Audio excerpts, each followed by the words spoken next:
आज आपण 10 नंबरचा एक्सरसाइज जो आहे ह्या 10 नंबरच्या एक्सरसाइजच्या 2 क्लिप तयार करणार आहोत. यामध्ये आपण एक्सरसाइज नंबर 10 मध्ये आहे leasing of plant and machinery हा प्रश्न आहे. लीजिंग संबंधी आहे.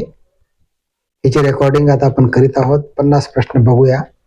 One difference between financial lease and operating lease is that. उत्तर C.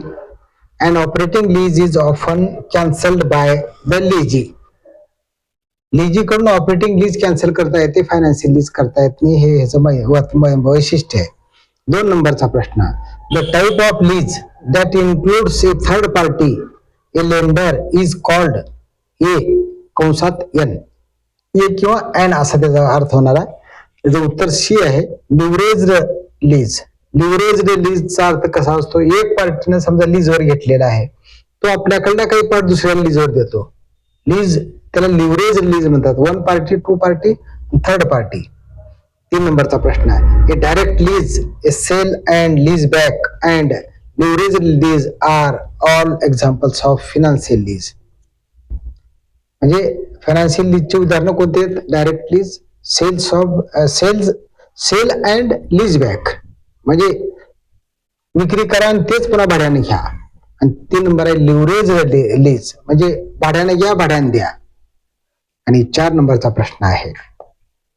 How should the minimum lease payment MLP of a land and building lease gets apportioned APPORTIONED apportioned spelling झाले गडबड. उत्तर आहे याचं C. Apportion MLP between land and building based on fair value of the leasehold interests. INTERESTS interests. 5 नंबरचा प्रश्न बघा. What type of lease is presumed when the present value of minimum lease payment approximately equal to the fair value of the lease assets. उत्तर आहे बी. Financial lease. 6 नंबरचा प्रश्न बघा. Which of the following is not is not an indication lease is financial lease. उत्तर आहे B. The lease term is for a short part of the economic life of the asset. 7 नंबरचा प्रश्न बघा. Operating lease are mostly dash dash agreements. Short term agreements. Operating lease हे short term agreements असतात असं त्याचा अर्थ आहे. मग आता फिनान्स लीज लॉंग टर्म असेल. 8 number. when a lease transfers substantially all the risks and rewards of ownership to lease, this is called. उत्तर आहे C. Financial lease. 9 number. in a land lease, if title does not pass at the end of the lease to the leasee, it is normally treated as. उत्तर आहे C. Operating lease. कुळाने किंवा भाडेपट्टीने देणे.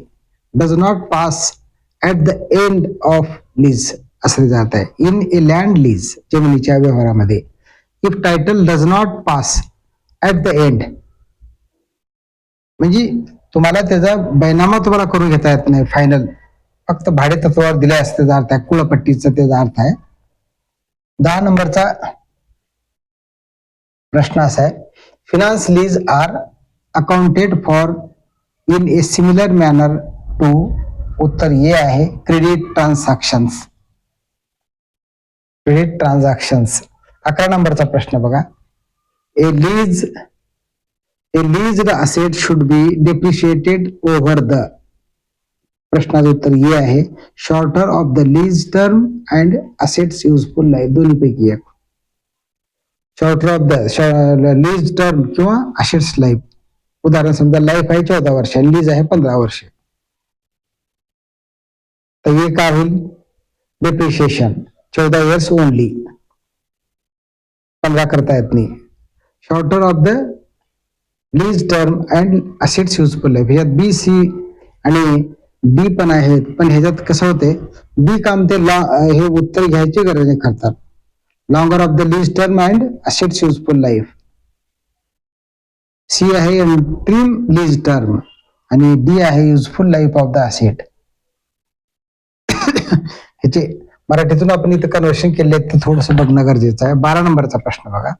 Which of the following would not make a distinction between a hire purchase and a normal purchase.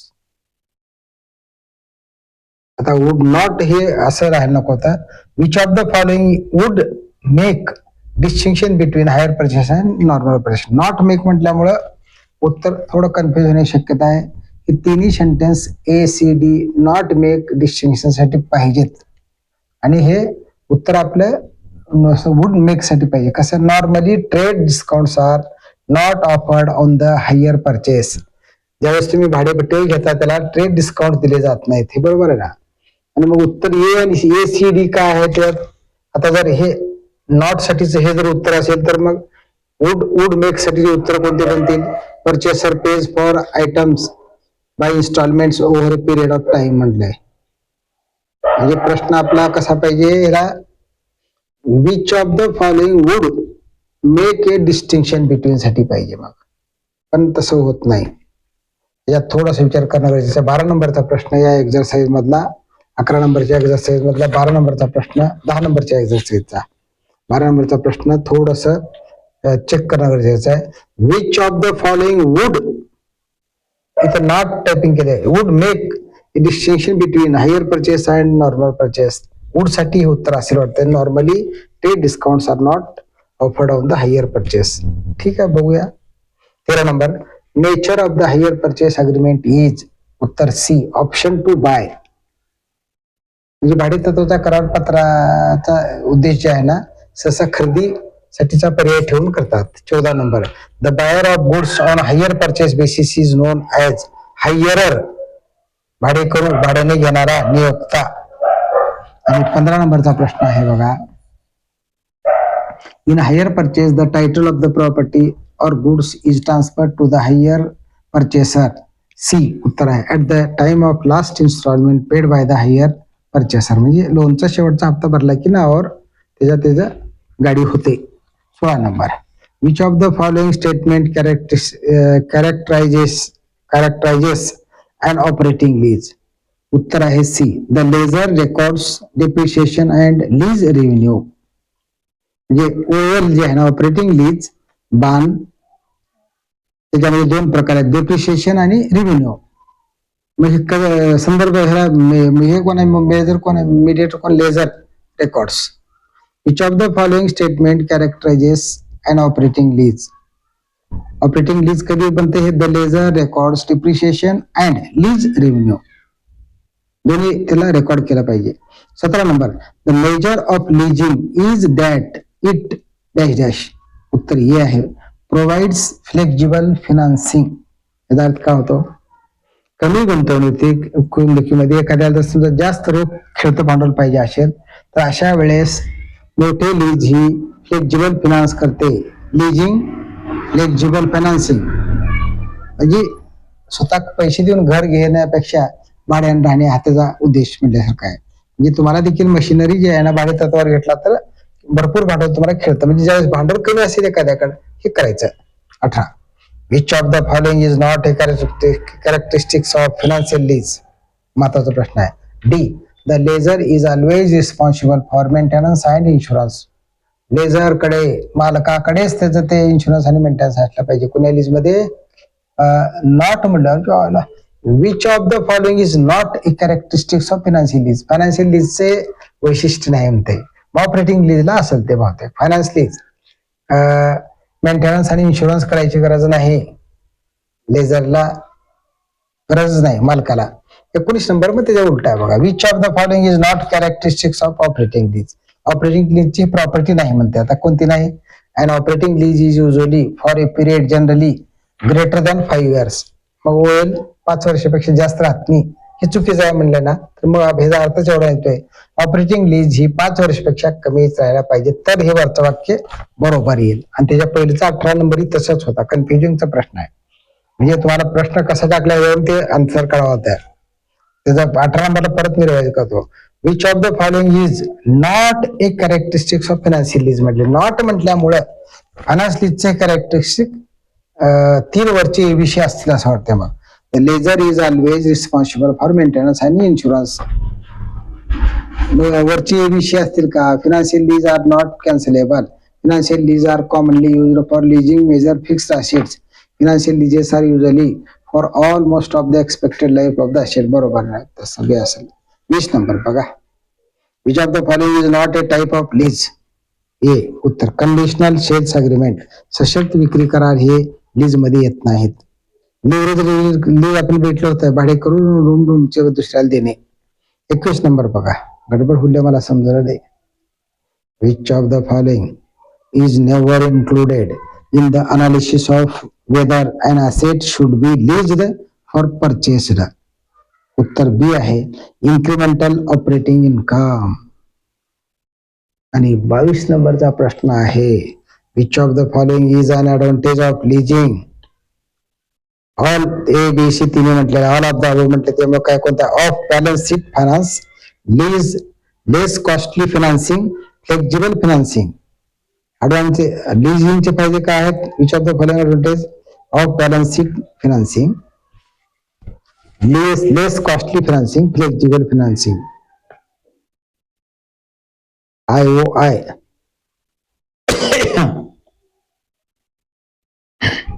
Equal to income minus all expenses. Asset खरेदी केला किंवा lease तरीही IOI include होत नाही. IOI म्हणजे incremental operating income. बाप रे. 23 नंबरचा प्रश्न. The amount to be recorded as the cost of asset under finance lease is equal to the उत्तर आहे बी present value of the minimum lease payments or the fair value of the asset whichever is lower.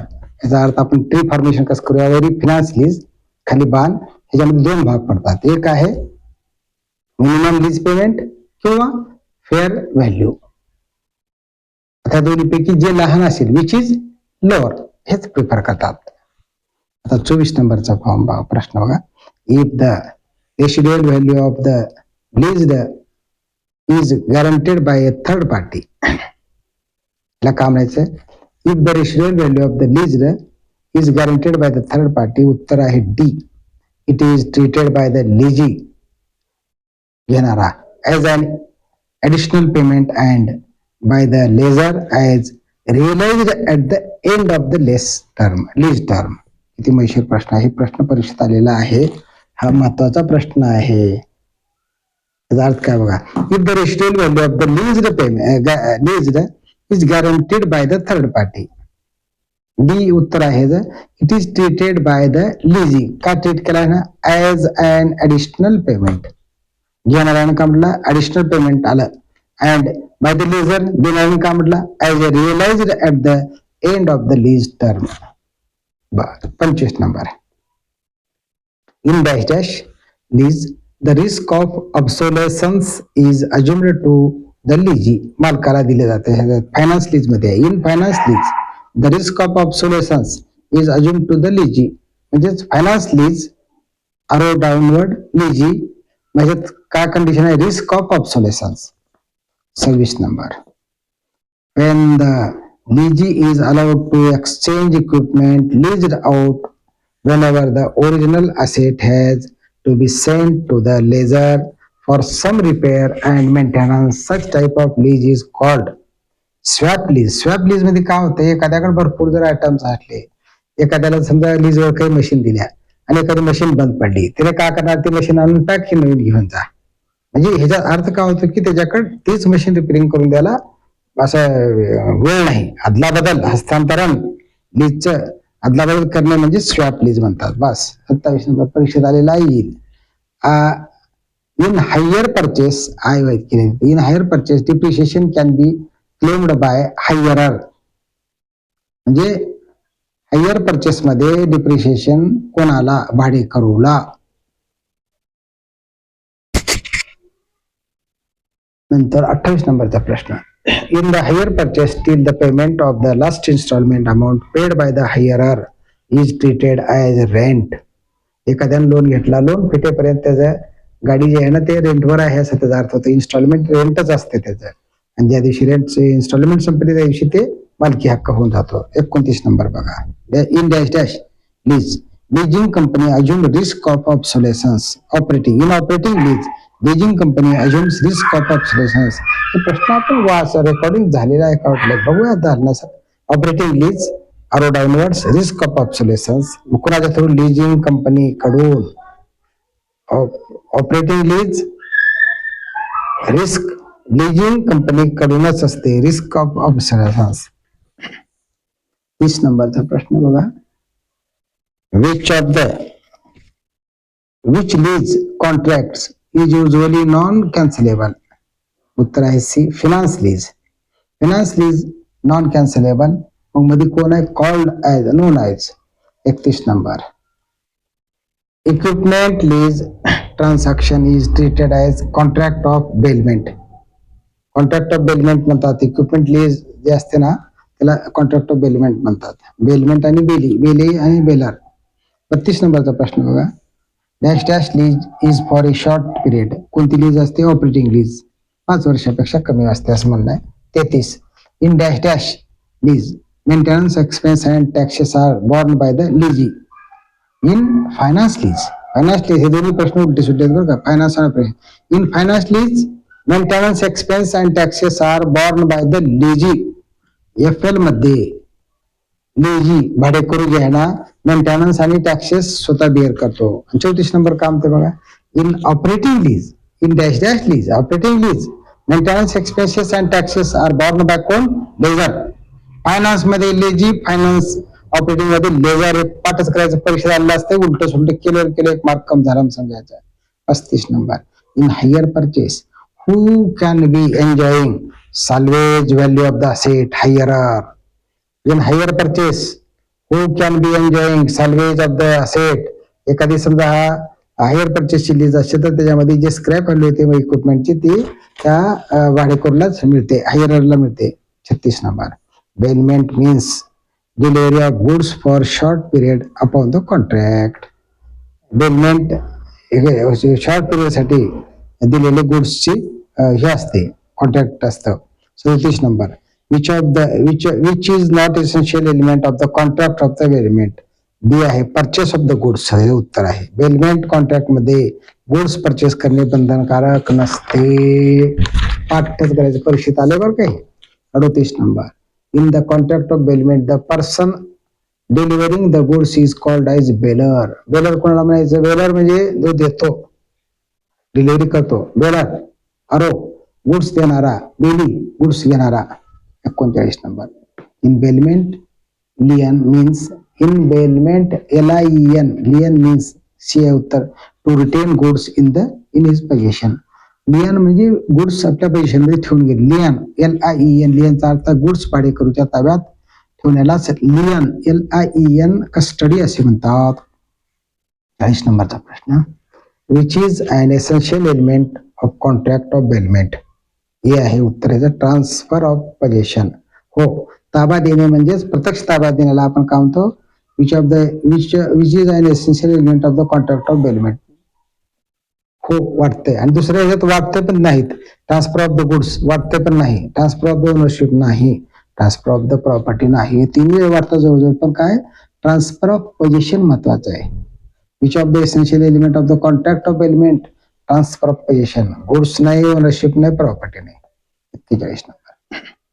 The delivery of goods by one person to another for some purpose upon a contract, and that they shall when the purpose is accomplished be returned on, otherwise disposed of by accounting to the directions of the person delivering them. It is called pledge. PLEDGE pledge. प्रश्न परीक्षेत आलेला आहे. प्लेड्स म्हणजे काय?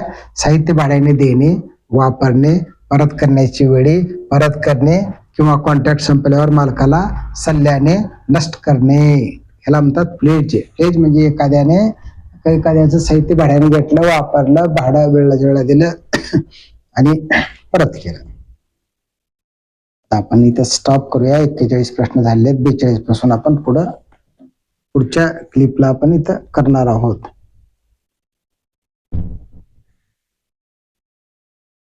Clip number 2 करतो. Thank you.